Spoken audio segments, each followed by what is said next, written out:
Good afternoon, students. So, topic of the day is the perfect tense. We'll see today what's the present perfect, past perfect and future perfect, the sentence structure and the usage. कि हम कहाँ पे किस situations में perfect tense का सहारा लेते हैं, right? Okay, let's look at these words. That's the normal sentence that you used to speak in your classes. I have done my work. As soon as you finish with your work or you copy down from the blackboard, you tell it to teacher that I have done my work. What is this? It's you want to convey that your work is over, right? She has not done her work. Has the teacher checked your notebook? Have they not checked their result? What are these actions actually describing? They are just showing some connection in the past and the present. The action somewhere started in the past but has some connection with the present as well. Right? Sorry. Right? It's over in the recent present. Right? And has some connection in the past because obviously it must have started earlier than the moment you're speaking. Right? So this is called present perfect tense. So present perfect tense is a sort of mixture of the present and past and can be seen that present tense, it is a present tense which look backwards into the past. Like if I say, I have written 3 letters since morning. Yeah, I have written 3 letters so far. तो 3 letters finish हो चुका है, perfection of action is there, right? सुबह से मैंने 3 letter लिखे हैं या लिख चुका हूँ. इसमें finish होने की sense होती है. The action which is now perfect का meaning it's finished, over, right? But in the present, obviously it started somewhere earlier than that moment you are speaking, so that is why it is present perfect. जब कोई action का perfection in the present time हो, so that is present perfect. When you say I have done my work, that means you want to convey to your teacher कि आप जो भी काम कराना शुरू में start किया था वो अब मेरा खत्म हो चुका है. I have done my work. So I के साथ क्या आया? Have. Whereas you see, she के साथ क्या आ रहा है? Has. She has. Has the teacher. Teacher is he, she, it singular. तो क्या आया? Has. They is plural. So क्या आया? Have. Now this is a negative sentence where not is involved.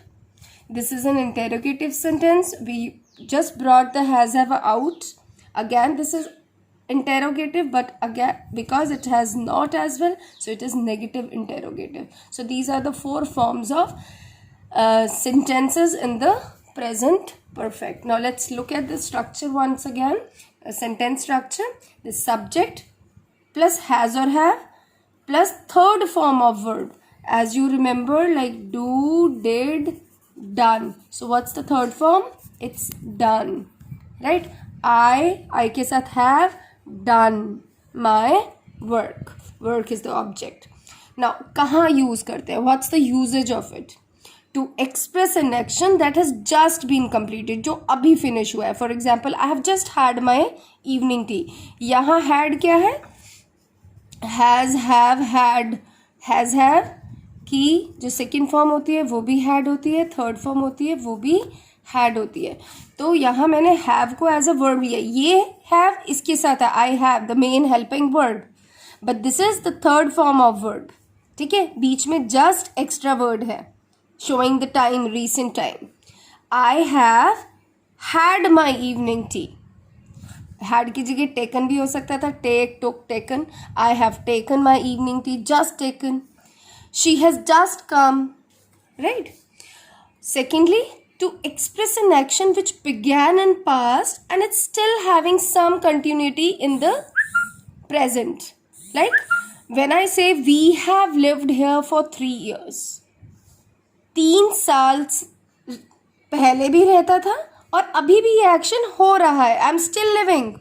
It shows that I'm still living. We have lived for 3 years. अब इसे देखो, he has been ill since Friday. That means जब हमने has been ill since Friday बोला तो that means it is he is still ill. We want to show कि Friday को बुखार शुरू हुआ था और अभी भी उसको बुखार है, राइट. अब आप एक सेंटेंस और देखो, ही has not come this evening. अगर मैं कहती हूँ he has not come this evening, इसका क्या मतलब हुआ ये देखेंगे. और अगर मैं लिखी हूँ ही डिड नॉट, क्योंकि ये सिंपल पास्ट है, नहीं आया, हम सिंपल पास्ट में भी बोल सकते थे he did not come this evening. तो दोनों के सेंस में क्या फ़र्क है. ऑब्वियसली कई तरह के सेंटेंसेस सेम सिचुएशन में यूज़ हो सकते हैं, टेंसेस दो भी यूज़ हो सकते हैं. अब कौन से का क्या मतलब बनता है.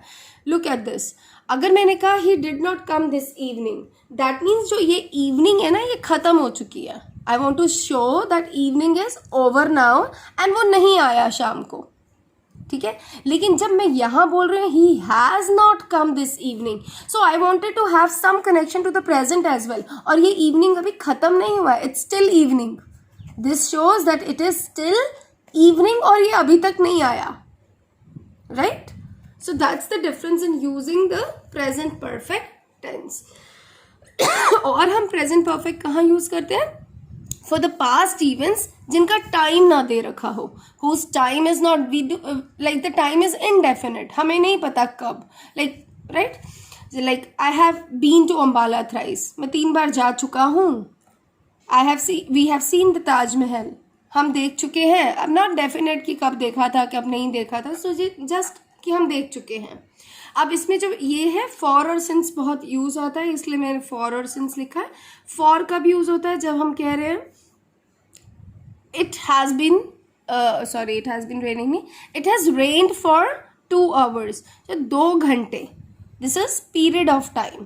जबकि अगर मैं since बोलूँ, लाइक यहाँ पे हमने लिया था since Friday, he has been ill since Friday, it's the point of time, Friday से, so the point of time के लिए since आता है, whereas for the period of time के लिए for आता है. जब आप period शो करना चाहे, हाँ 2 घंटे हम शो करना चाह रहे तो for से, पॉइंट ऑफ टाइम कि फ्राइडे से, कब से, फ्राइडे से, सो सिंस. सो फॉर और सिंस का. और बहुत सारे से ऑलरेडी, सो फार, ऐसे एडवर्बियल फ्रेजेस हैं जो परफेक्ट टेंस में नॉर्मली होते हैं. Ever, I have you ever seen Taj, so ever showing some like adverbial phrase showing some time. अब आते हैं past perfect. Past perfect, past perfect में भी वही, the action which is over has been finished, हो चुका था, in the past, चुका था, चुके थे, right. I had done the whole work by 7, मैं 7 बजे तक अपना काम फिनिश कर चुका था, right. This is a very हम भी पढ़ते थे तब भी यही सेंटेंस होता था. The patient had died before the doctor came. अब मरने का एक्शन हो चुका है, पेशेंट मर चुका था जब तक डॉक्टर आया. डिड यू से यहाँ पे क्या है, सिंपल पास्ट, और यहाँ पे हमने पास्ट परफेक्ट. इसका ये इस सिचुएशंस में भी पास्ट परफेक्ट यूज होता है जब 2 एक्शंस पास्ट में हों और कौन सा उस पास्ट में पहले फिनिश हो गया है वो आता है पास्ट परफेक्ट में. Now look at the sentence structure. For the affirmative sentence that mean positive, you just have to have subject plus had, no has have, only had. चाहे सब्जेक्ट ही शीट सिंगुलर हो, चाहे I you with a plural हो. Had plus third form of verb. Negative बनाना है तो दोनों के बीच में नॉट आ जाएगा. इंटेरोगेटिव बनाना है तो ये हैड बाहर आ जाएगा. नेगेटिव इंटेरोगेटिव बनाना है तो हैड बाहर और नॉट बीच में, राइट. लाइक अगर मैंने बोलना है the patient had not died, the patient had died, had the patient not died, right, before the doctor came. So let's see the usages once again. When 2 actions completed in past, दोनों actions past में complete हुए. यहाँ पे the patient had died before the doctor came, doctor भी past में बात है, ये भी past में है. लेकिन the past perfect कहाँ हमने यूज़ करना है, which action is completed before the another one. Doctor के आने से पहले ये मर चुका है, राइट. तो ये एक्शन डॉक्टर के आने से पहले ख़त्म हो गया है, तो इसीलिए यहाँ पे past perfect आया, right. Like the train had left, train जा चुकी थी. जब हम स्टेशन पहुंचे. Now second, to express an action completed before a certain point of time in the past. जैसे हमने पहला एग्जाम्पल लिया था, I had done the whole work by 7. Right? Similarly, I had finished my work at 4. 4 बजे तक काम खत्म कर चुका था. Now यहाँ पे भी इन सिचुएशंस में भी पास्ट परफेक्ट यूज होता है. कौन सी situation? Impossible condition of the past, जहाँ हम कुछ कैसे रिफ्लेक्ट करते हैं और जो पॉसिबल कंडीशन नहीं है. Like if I had wings I would have flown to Paris. आकाश मेरे अगर पंख होते मैं ये कर लेता. Right. If he had jumped into river the dog could be saved. हो सकता है डॉग डूब रहा हो, अगर वो जंप कर गया होता तो ये डॉग को बचाया जा सकता था. So something like where the condition is not possible and you are just reflecting back in the past. Right. Now the last, the future perfect tense. Future perfect में भी वही, परफेक्ट मीन्स जो finish करने की sense दे. The action is complete, perfect, लेकिन in the future time. Now like we shall have finished our work by Sunday. अब हमारा ये काम फिनिश नहीं हुआ है अभी. राइट. लेकिन हम एज्यूम कर रहे हैं, हम अंदाज़ा लगा रहे हैं, हमारे को एक आइडिया है. ठीक है. क्या आइडिया है? कि इस संडे तक हम ये काम फिनिश कर चुके होंगे. We shall have finished our work by this Sunday. अब वी के साथ शैल, ही के साथ will. But as I told, will भी खराब मतलब गलत नहीं होगा.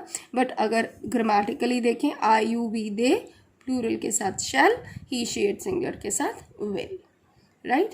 So we shall have finished our work by Sunday. He will have crossed the border by now. अब assume कर रहे हैं कि अभी तक वो border cross कर चुका होगा. So what's the sentence structure?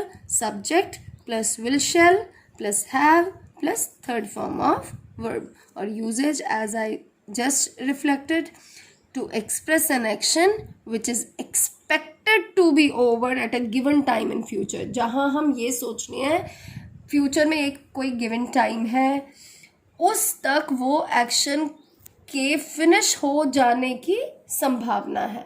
Right. That's all. Will be taking up this with lot of exercises. 2-3 days we'll be doing perfect tense. Go through, watch this video again and again to be familiar with the perfect tense. Thank you.